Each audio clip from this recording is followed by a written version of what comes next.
saniye. Ege. Evet. Açık. Pardon.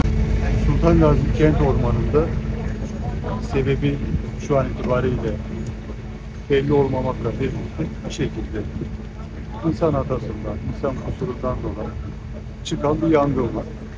12.45 sularında yangın meydana geldi.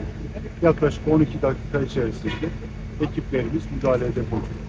Şu an itibariyle yaklaşık olarak 10 dekarlık bir alanda yangın etkili oldu.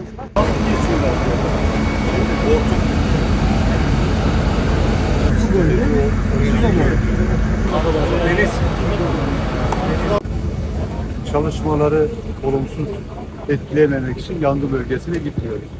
Ama canlı olarak şu an drone'la gördük. Arkadaşlarımızın da verdiği bilgi çok şükür yangın kontrol altına alındı. Bundan sonraki süreçte soğutma çalışmaları devam edecek. Hepinize geçmiş olsun.